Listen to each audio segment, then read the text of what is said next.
I grip the edge of the mahogany dining table, my knuckles turning white as Mother's voice slices through the restaurant's gentle ambiance. You're throwing your life away, Alexa, just like everything else you've touched. My name is Alexa, and this is the moment I decided my mother needed to pay for 23 years of calculated cruelty. The other diners pretend not to stare, but I catch their furtive glances. My father, Derek, shifts uncomfortably in his chair while my stepfather, Marcus, studies his wineglass with sudden fascination. Only my 5-year-old sister, Sophie, continues eating her pasta, oblivious to the tension crackling through the air. I got promoted to senior analyst, I say, keeping my voice steady. Most people would consider that an achievement. Mother's perfectly painted lips curl into a familiar sneer. Achievement? Working 60 hours a week for what? To live in that shabby apartment when you could be following Marcus's investment strategy? Rebecca, my father warns, but she waves him off like an irritating fly. You've always been determined to disappoint me. She takes a deliberate sip of her wine. Remember when you chose that state university over Princeton? Another stellar decision. The memory of that fight resurfaces. Her throwing my acceptance letter in my face, screaming about family legacy while I packed my bags. I'd chosen freedom over her suffocating expectations, and she's never forgiven me.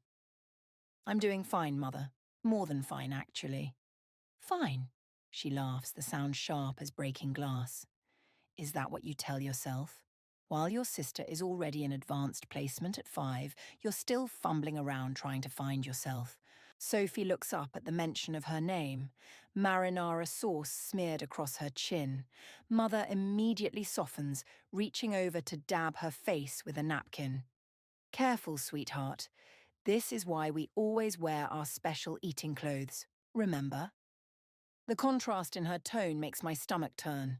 I've never heard that gentleness directed at me, not once in 23 years. Rebecca, that's enough. Marcus finally intervenes, his hand covering hers. This is supposed to be a celebration. Oh yes, let's celebrate mediocrity, she replies, but lowers her voice to a venomous whisper. You know what your problem is, Alexa. You've always been jealous of the attention Sophie gets. It's pathetic, really. A grown woman envying a child.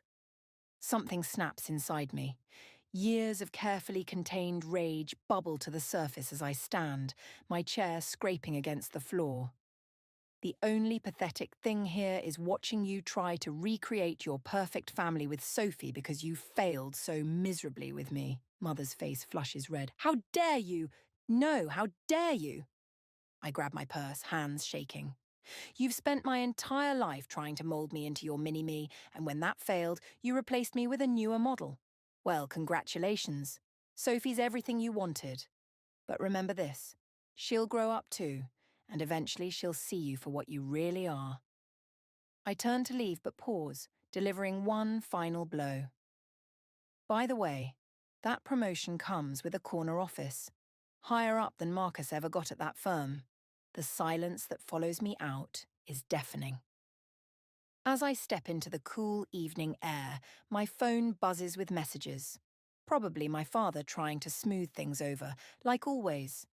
I delete them without reading. Walking to my car, I realize something has fundamentally shifted. The hurt little girl who desperately sought her mother's approval is gone. In her place stands someone stronger, someone who's finally seen the truth. Some mothers don't deserve forgiveness. I start my engine, a plan already forming in my mind. Mother always taught me that appearance is everything. Time to show her just how well I learned that lesson. The next morning, I find myself standing in front of my childhood home, the mansion's pristine facade mocking everything broken inside. Through the window, I watch Sophie twirling in her ballet outfit, while Mother adjusts her hair with the tenderness she never showed me. Lily's voice crackles through my phone. You shouldn't torture yourself like this. I'm not torturing myself, I'm gathering intelligence. I snap a few photos of Mother fussing over Sophie's perfect bun. Did you find anything in those financial records? About that. Lily hesitates. Marcus's company had some interesting transactions last quarter. Large sums moving through shell corporations. Your mother's fingerprints are all over it. A car door slams behind me. I whirl around to find my father approaching, his face etched with concern. I'll call you back, I tell Lily, hanging up. Spying on the enemy? Derek asks, attempting humour but failing. Just observing the golden child's morning routine. The bitterness in my voice surprises even me. He sighs, running a hand through his greying hair. Your mother called me 6 times last night. She's worried about your emotional state. My emotional state? I laugh sharply. That's rich coming from someone who threw a crystal vase at the wall when Sophie got a B+ in kindergarten math. Alexa, don't defend her, Dad. Not after everything. The front door opens, and Sophie bursts out, followed by Mother in her designer workout wear. She freezes when she sees us, her perfectly composed mask slipping for just a second. Derek, what are you doing here? Her eyes narrow at me. And Alexa. How unexpected. Sophie runs to me, wrapping her arms around my waist. Lexa, are you coming to my recital? Before I can answer, Mother cuts in. Darling, we're running late for practice. Say goodbye to your sister. But Mom? Now, Sophie. I watch my sister's shoulders slump as she obeys, climbing into the Range Rover. Mother pauses before following, her voice dropping to that deadly quiet tone I know too well. If you're here to apologise for last night's embarrassing display, I suggest you do it properly. At the charity gala this weekend, the board members will be there, and it would look better if we presented a united front. Of course, everything's about appearances. Actually, I say, matching her tone, I came to drop off some paperwork. Marcus asked me to review those offshore account statements. Something about irregularities? The colour drains from her face. I don't know what you're talking about. No, that's odd because his signature's on all of them, right next to yours. Dad steps between us. This isn't the time or place. It never is it? I turn to him. How long have you known about the money laundering, Dad? Or did you just look the other way like you always do? Mother's mask cracks completely. You vindictive little... Rebecca! Marcus appears in the doorway, his usual smooth demeanour ruffled. We need to leave. Now. She composes herself with visible effort, smoothing her yoga pants. We'll discuss this later, Alexa, preferably when you're thinking more clearly. I watch them drive away, Sophie's small face pressed against the window. Dad touches my shoulder. Whatever you're planning, be careful. Your mother is more vulnerable than she looks. I finish. I know exactly what I'm doing. That's what worries me. He studies me with sad eyes. You're starting to sound just like her. The words hit harder than he probably intended. I shake off his hand, already pulling up Lily's number again. I have to go. Some of us actually work for a living.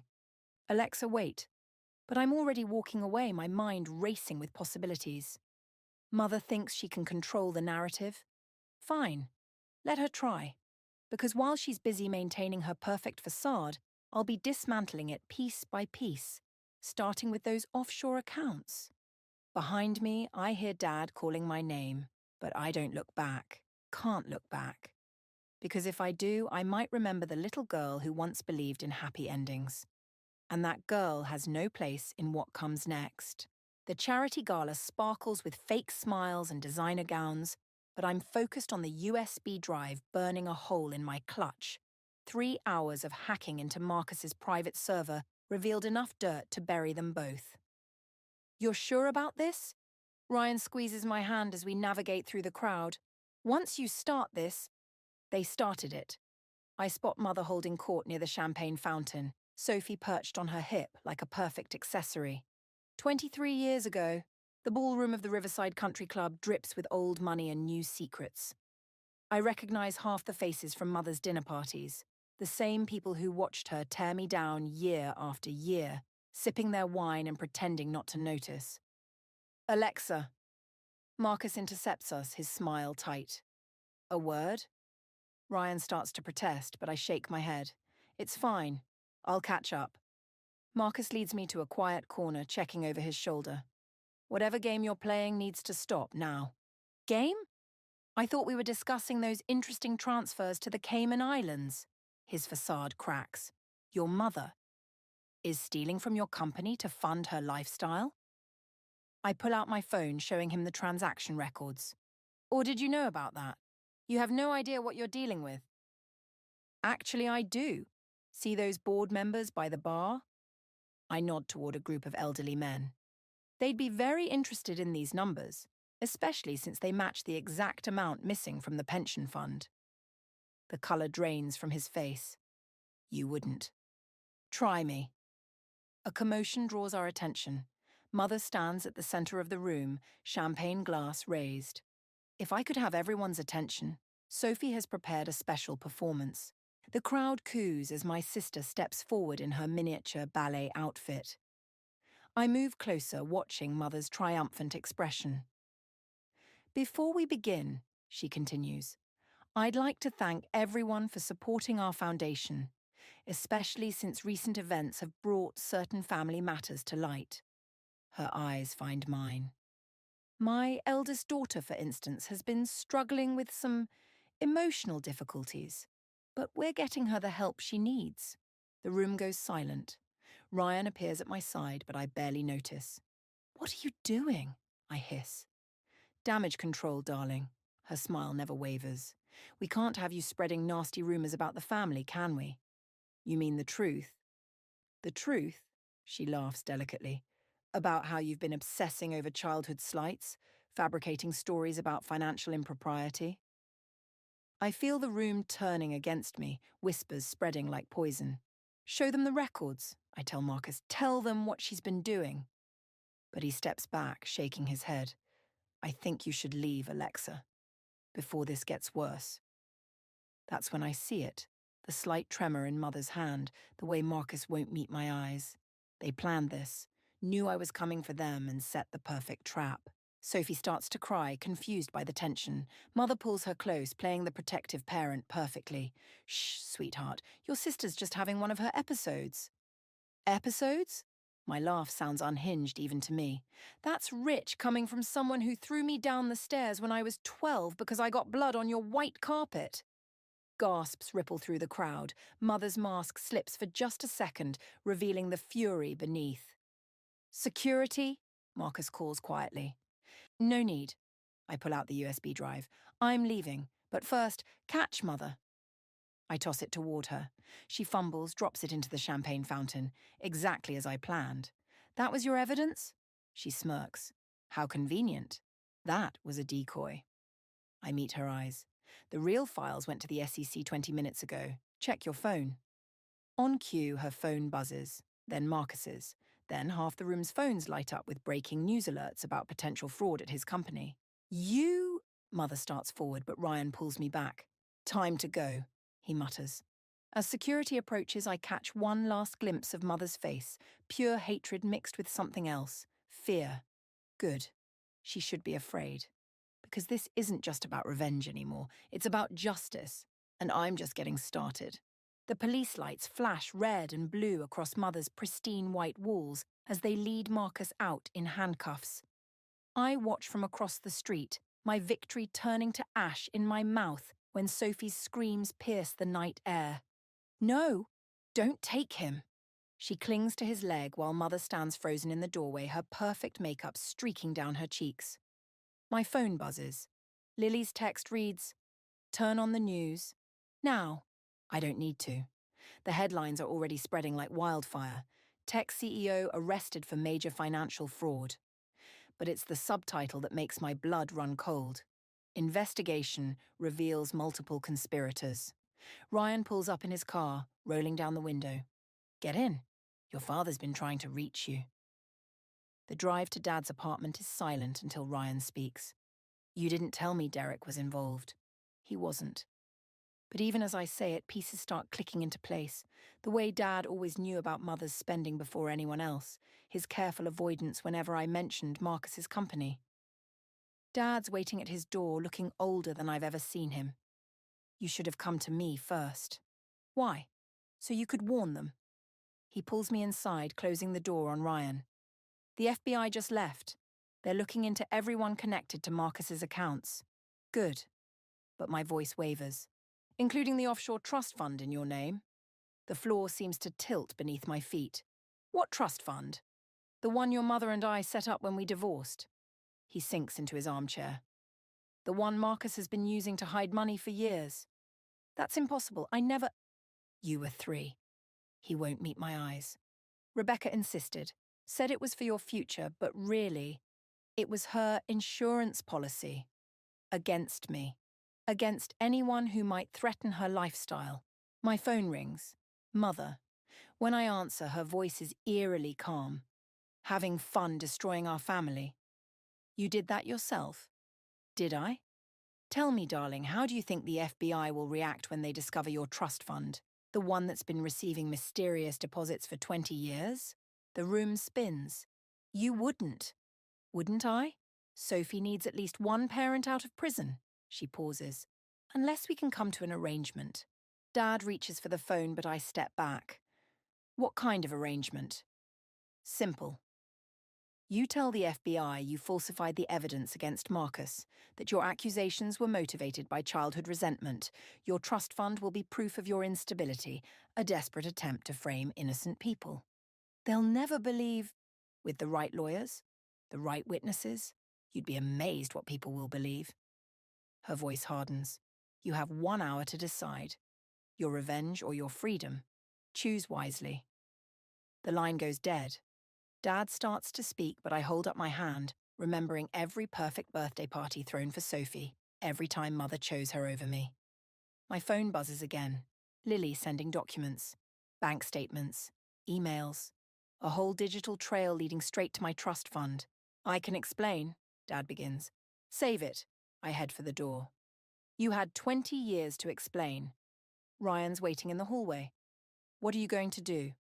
Through the window, I can see more police cars arriving at Mother's house. Sophie's still crying, but now Mother holds her, stroking her hair the way she never did with me.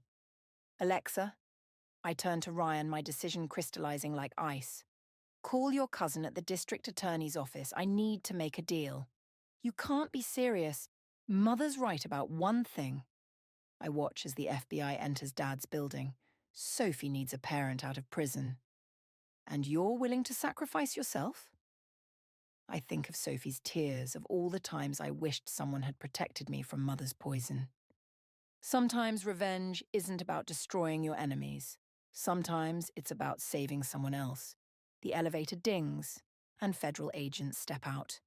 As they approach, I straighten my spine, channeling Mother's perfect posture one last time.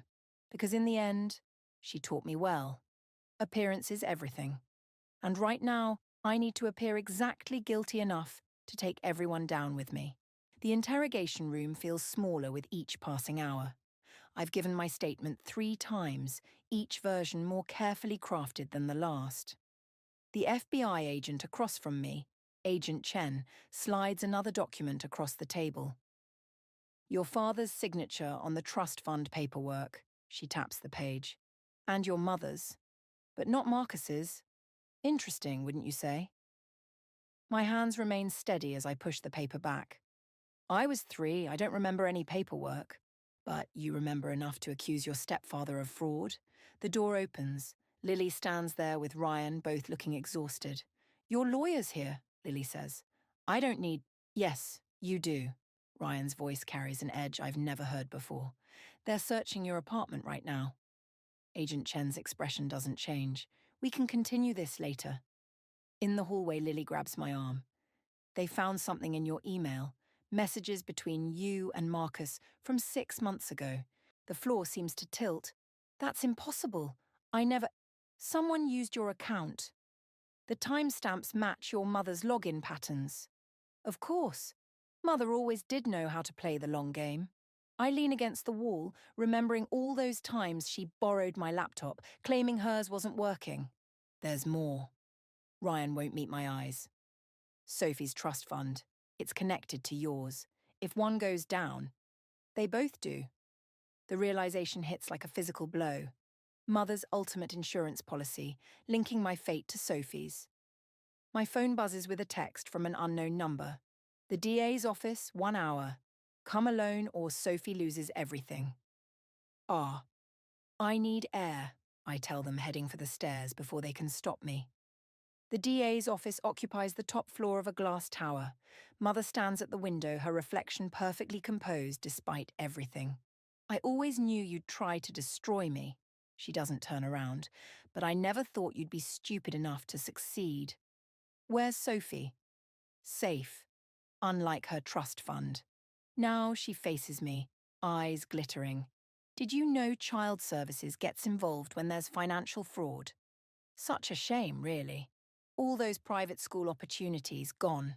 My nails dig into my palms. What do you want? A confession.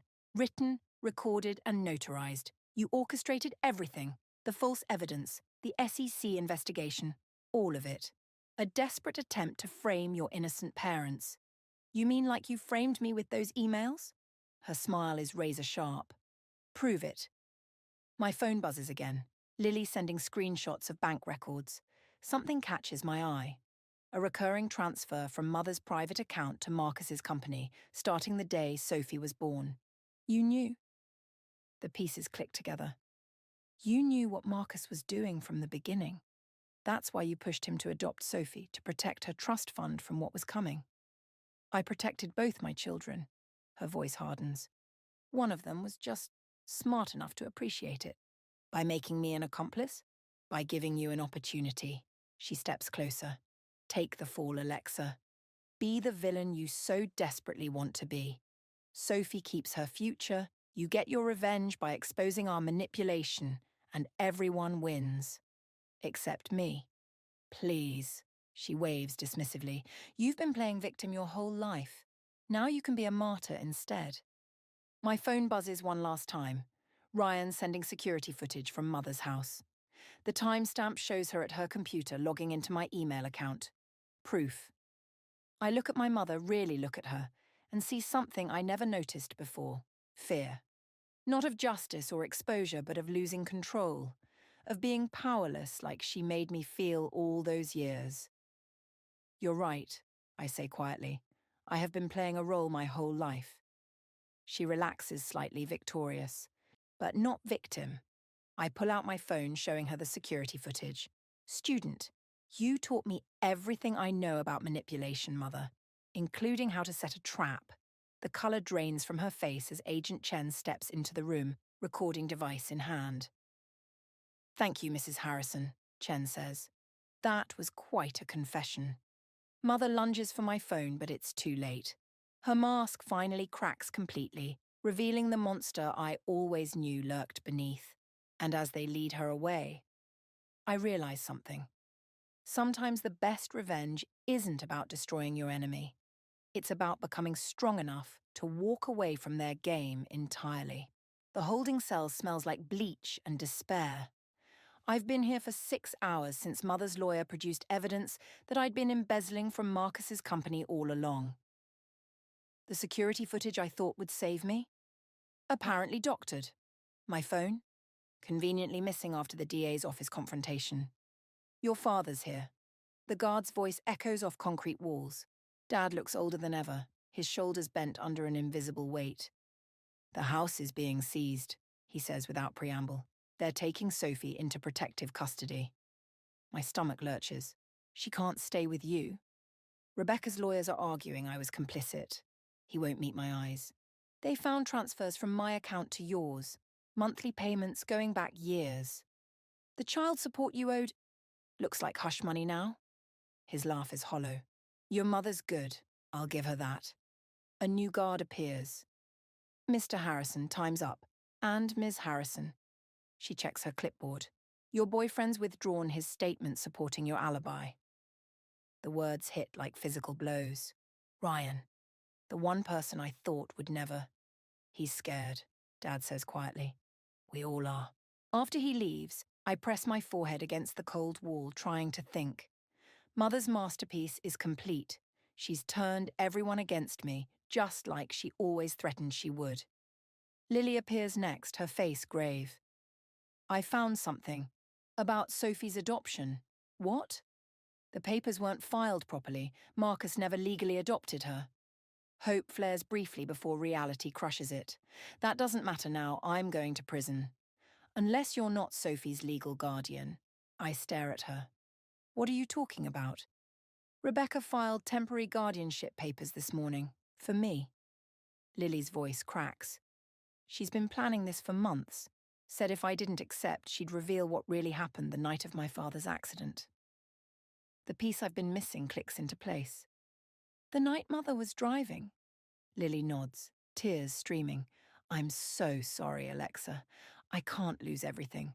My career, my family's reputation. So you're choosing her. Like everyone else. She's offering a deal. If you sign a full confession, Sophie stays with me instead of going into the system. You'll serve 5 years max. And if I don't? Then she releases evidence that you've been planning this revenge scheme since college. Premeditated fraud carries 15 to 20 years. Lily slides papers through the slot. You have until morning to decide. After she leaves, I read the confession Mother's prepared. It's perfect, just enough truth mixed with lies to be believable. I'd lose everything, but Sophie would be safe, protected. The guard returns with one final visitor, Sophie herself clutching her stuffed rabbit. Why are you in jail? She asks, pressing her small hand against the glass. Mommy says you're sick like she was before Marcus came. What do you mean sick? She showed me pictures from when you were little, in the hospital. She said that's why you tell lies sometimes. My blood runs cold. The psychiatric hold when I was 12, after I tried to tell the school counsellor about Mother's accidents. Sophie, listen to me. Whatever Mom tells you. Time's up, the guard interrupts. I love you, Lexa.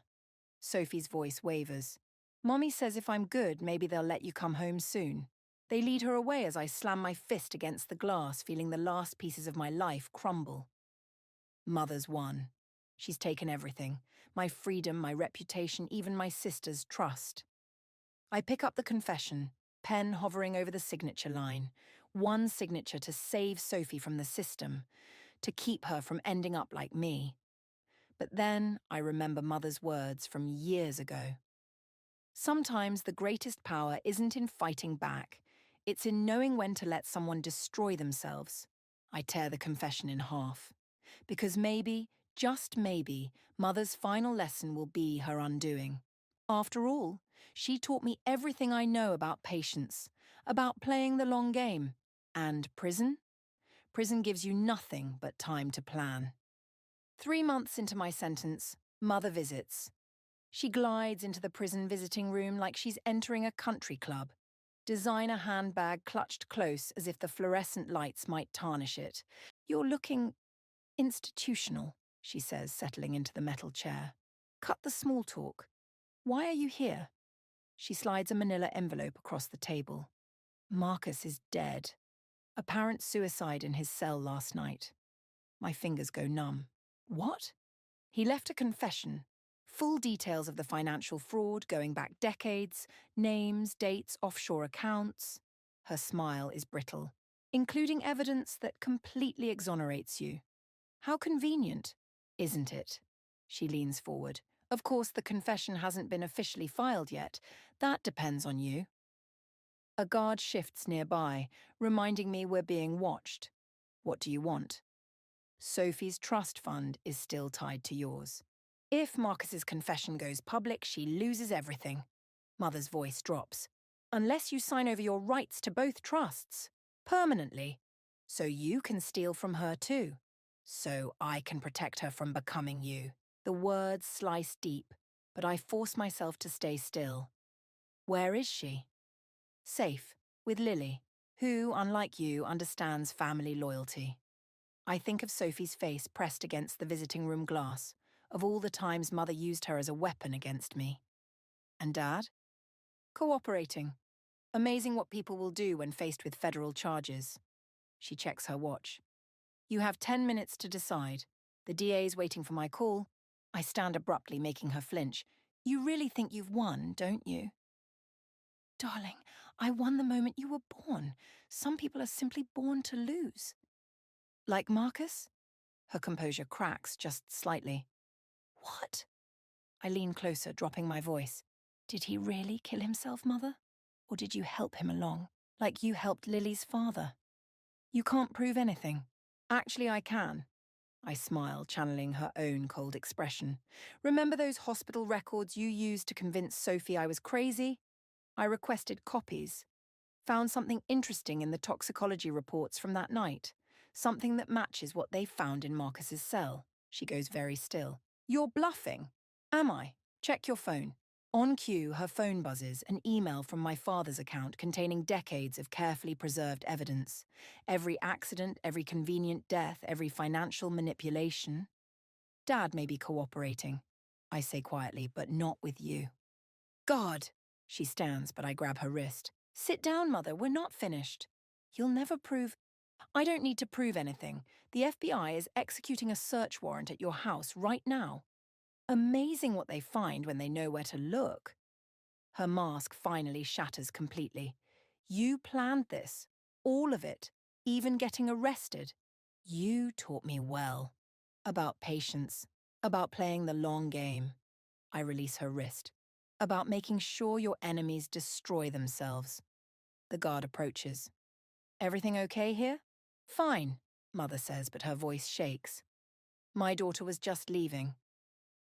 Actually, I smile at the guard. I believe Agent Chen is waiting to speak with my mother about Marcus Harrison's death. Mother's face goes chalk white as two FBI agents enter the room. As they lead her away, she turns back once. Sophie, she whispers. She'll never forgive you. Maybe not, but at least she'll be free of you. I watch through the window as they escort her down the corridor, her designer heels clicking against concrete. In her wake, I feel something unexpected.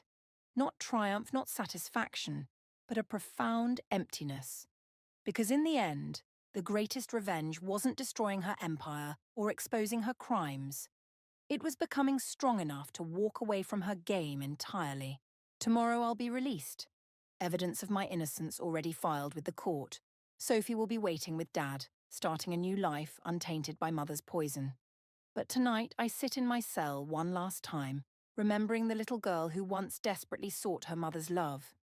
She's gone now, replaced by someone stronger. Someone who finally understands that some victories come not from winning, but from refusing to play at all. The courtroom empties slowly after Mother's sentencing. 25 years for Marcus's death, another 10 for financial fraud. I remain seated, watching her being led away, still wearing Chanel beneath her handcuffs. You didn't have to come, Dad says beside me. Yes, I did. Sophie's small hand slips into mine. At 6 now, she understands more than she should. Is Mommy going to the bad place? She's going somewhere she can't hurt anyone anymore. Lily hovers in the doorway, her testimony against Mother still hanging in the air between us. Alexa, don't. I stand, lifting Sophie onto my hip. We both did what we had to do. Outside, reporters cluster like vultures. I shield Sophie's face as cameras flash, questions flying. Miss Harrison, how does it feel to expose your mother's crimes? Any comment on Marcus Harrison's death? What about the missing millions? Ryan waits by his car, looking uncertain. We haven't spoken since he withdrew his statement, but now he steps forward. I can explain. Nothing to explain. I move past him. Mother's very persuasive. I remember. At home, Dad's renovated brownstone, not the mansion. I help Sophie with her homework while he makes dinner. The routine feels strange, peaceful, almost normal if you ignore the newspaper headlines scattered across the counter. Found something in the old house files, Dad says, sliding a folder across the table, before they seized everything. Inside, adoption papers for Sophie. Not Marcus's failed attempt, but earlier ones. My name listed as potential guardian, dated just weeks after her birth. Mother knew, I realise. She always knew she'd need a backup plan. She knew you'd protect Sophie no matter what, Dad's voice catches, even from her. Why didn't you tell me? About any of it. He stares at his hands. The same reason you planned your own arrest. Sometimes the only way to beat Rebecca was to let her think she'd won. The doorbell rings. Agent Chen stands outside with a familiar USB drive. Found this in Marcus's personal effects. Thought you should see it. The video plays. Marcus in his cell looking haunted. Rebecca's been planning this for years, he says, using Alexa, Sophie, all of us. But she made one mistake. She taught Alexa too well, showed her exactly how to. The footage cuts off. Time of recording? I ask. 2 hours before his death. Chen pauses. We're reopening some old cases, including Richard Chen's accident. Lily's father, the first of Mother's convenient deaths. Will it change her sentence? Probably not, but it might help others sleep better. After she leaves, I find Sophie in her room, arranging her dolls.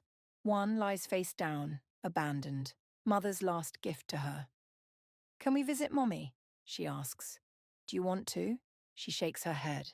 But you always said we should be kind, even to people who aren't kind to us. My throat tightens. Sometimes being kind means staying away, so people can't hurt you anymore. Like you did. Yeah, like I did. Later, I sought through Mother's seized correspondence, letters, emails, a lifetime of manipulation documented in perfect penmanship. The last one, written the night before her arrest, remains unopened. I don't read it.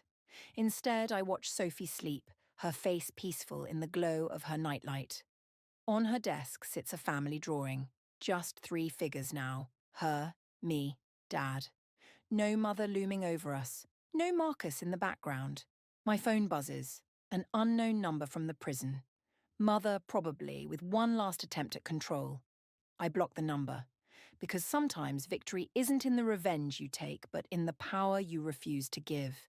In the letters you don't read, the calls you don't answer, the pain you choose to leave behind. Sophie stirs, reaching for my hand in her sleep. I hold it, feeling the pulse of a future unbound by Mother's shadows. Tomorrow brings its own challenges. Therapy appointments, trust fund negotiations, reporters still hungry for headlines. But tonight, in this quiet room, I understand something Mother never could. True power lies not in controlling others, but in finally, completely letting go.